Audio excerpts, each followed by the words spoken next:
The day I quit my nursing job, it was about 5 p.m. on a Friday afternoon.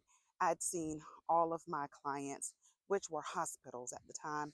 I was a case manager working for hospice. And I had a manager who was not my manager, but she was covering for my manager, call me and say, go and admit a patient.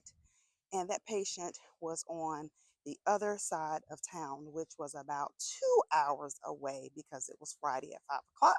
So I said to her, it's 5 o'clock. I'm done for the day and I'm not an admissions nurse. And she said, no, you need to go and admit this patient now. So what did I do? I got in my car. I drove to the office. I handed her my laptop, my fob, and I said, I quit. And she said, what do you mean you quit? You can't quit. You got to go admit this patient. I said, no, I can quit. And that's what I'm doing. And I turned around and walked away. So some people may think, well, how can you just quit your nursing job?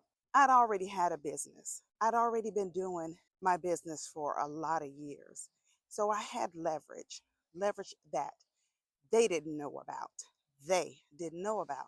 So it wasn't a thing for me to just say, okay, I'm done and be done. I was not allowing them to treat me any kind of way. You can't just throw me to the wolves when you want to throw me to the wolves. First of all, you don't even know me. You can't do that. So I quit. And then I just, thankfully, my business was doing well. I just transitioned and said, hey, I'll just do my business full time or whenever I want to. And that's what happened. Why am I telling you this story? Because some of you are allowing these hospitals, clinics, wherever you work, to treat you any kind of way because you don't have leverage. They have leverage. You don't have leverage. They have leverage. So you feel stuck. You're burnout. You're tired, and you're over it. But you can't do anything else. Why?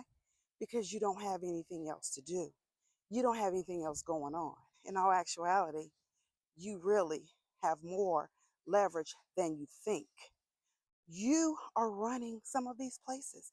If it were not for your skills and your know how and your ability and your grind, some of these places would not be open. They wouldn't exist anymore.